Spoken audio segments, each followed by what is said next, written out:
Mikel Arteta has cleared out the majority of the squad that he inherited just over 2 years ago. You can see just a handful of players remain, with 2 or 3 more expected to leave this summer. There are no more excuses for Arsenal or Mikel Arteta.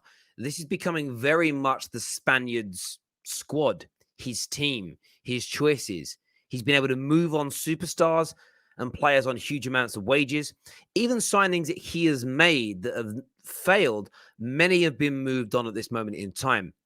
It appears even more money is going to be spent in the summer, which means there's a lack of excuses remaining for Arsenal Football Club to not continue to progress, to push back towards the top 4 and start challenging for the major honours again.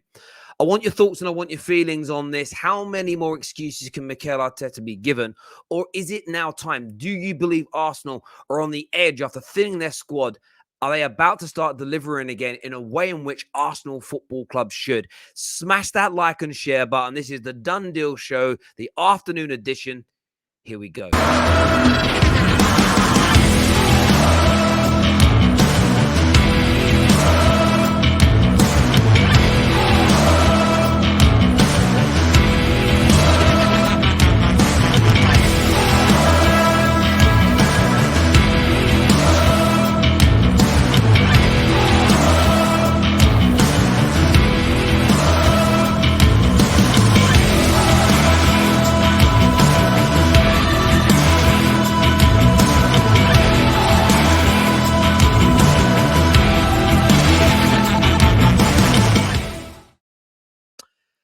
Mikel Arteta has been at Arsenal just over 2 years. In that time, an FA Cup, of course, a brilliant trophy to win, and 2 8th place finishes have kind of marred his reign for many Arsenal fans, where there are also a big section that are very positive, that believe a process is there to be trusted, that they are moving in the right direction. The development of players such as Emil Smith-Rowe, Bukayo Saka, Martinelli are to be celebrated, and it is the dawn of a new golden era.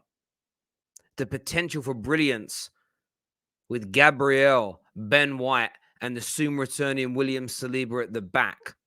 Excellent fullbacks in Kieran Tierney and Tomiyasu. Aaron Ramsdale being a revelation in goal this year.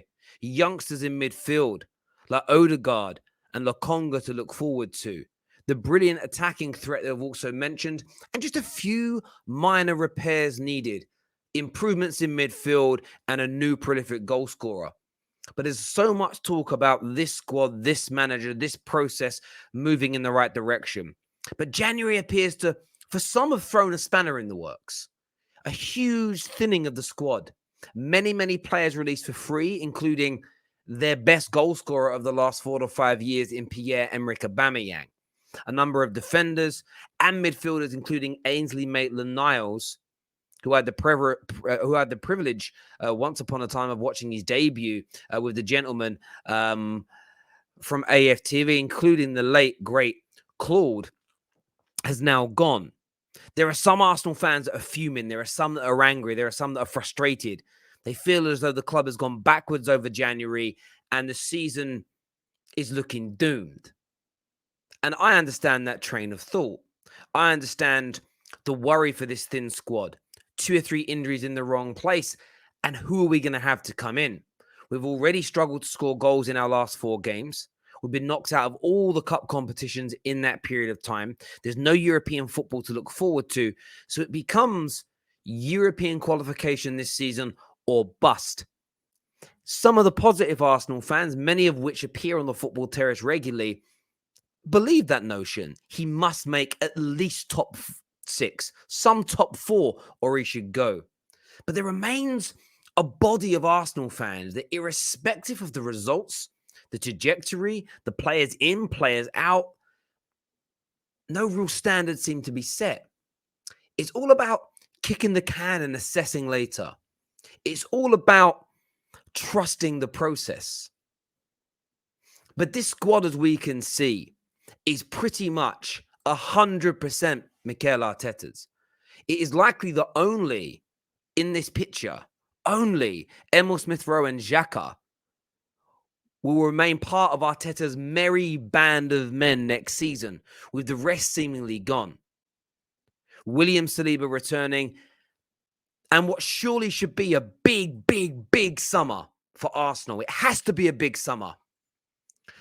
£25 million in savings on Aubameyang leaving.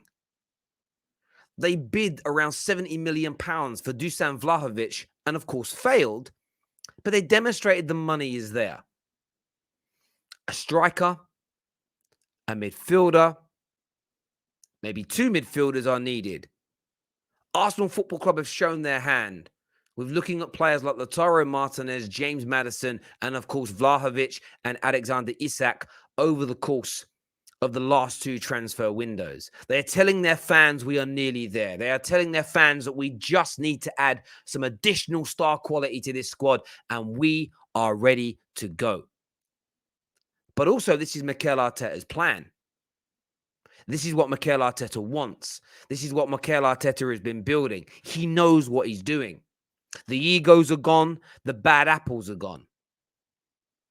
Therefore, the excuses must stop. The standard must be set. And Arsenal fans have to demand, even if some have already been doing this, some are already there, some have been doing this for over 2 years. But for the remaining Arsenal fans, there has to be a level of expectation from now moving forward placed upon Mikel Arteta's head. He has been given nearly everything that he wants. They haven't been able to land all the players that they've gone after, but this is very natural. Even the teams at the peak of their powers miss out on transfer targets. Man City and Pep have missed out. Liverpool and Klopp have missed out. Everybody does. But that does not give them the excuse to not continue to progress. Arsenal find themselves currently sitting 6th in the table.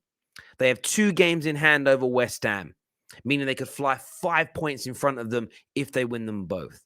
They are 1 game behind Manchester United, who are on 22, and they currently sit 2 points behind. So they can leapfrog Man United and go a point in front of them.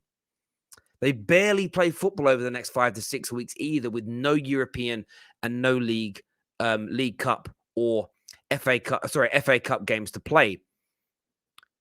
With Chelsea going away to the World Club Championships and the League Cup final, some of the games are being moved around because they clash with Arsenal's schedule. Now, what does this mean moving forward? Their next game is Wolverhampton Wanderers away, who themselves are on an absolutely barnstorming run of form. Very difficult to break down. They're barely conceding goals. They're not scoring too many.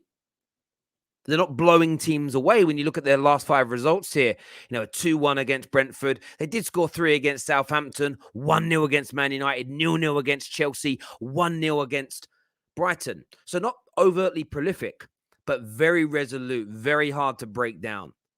They are also level on points with Arsenal, level on games with Arsenal, and just 2 points behind. Defeat in this game for Mikel Arteta will leave them sitting 7th in that league table. And if Spurs win their game against Southampton, Arsenal are back in 8th place.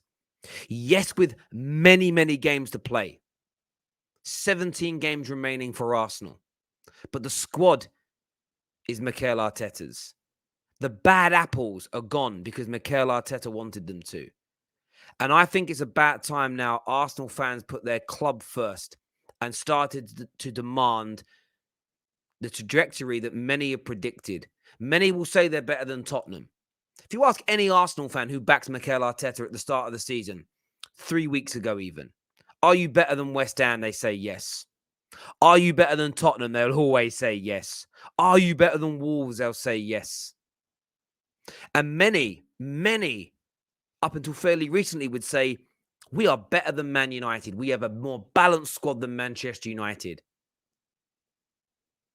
that isn't full of bad egos. So by that logic, Mikel Arteta fails if he finishes behind any of those teams. How is the rest of the season going to pan out for them now? And if he does survive this season, because the Arsenal board and the majority of Arsenal fans deem his season a success, after what should be and has to be a successful summer because of all the money that you're celebrating saving and the money you haven't spent on players you're willing to buy, Arsenal should be pushing at least back into that top four or maintaining that top four position and trying to start to move towards challenging for titles. Remember, Mikel Arteta promised the Champions League within 3 years of being there. Next year is his 3rd year at the club, and he has to start delivering this now. He has to. It's of paramount importance. My question, I suppose, is this. How many more excuses are going to be made for him? If he does come 6th, what will those who said he should have come 4th say? If he comes 7th or 8th, what will those who say he should have been in the top 6 say? And if he does finish 8th, or heaven forbid lower, I can't see it being lower than 8th, what will all of the Arsenal fans who say trust the process say? What will all of the Arsenal fans say who have given him the excuse of not his squad? He's got to get rid of the bad apples. We've got to give him time to settle in. If it's 3 seasons running, finishing in 8th, with 1 trophy in that time to show for it, surely Mikel Arteta cannot survive this. Surely Mikel Arteta must be shown the door. And Arsenal go into the transfer market for a new manager as opposed to new players and bring in somebody of a much higher standard, a much higher pedigree.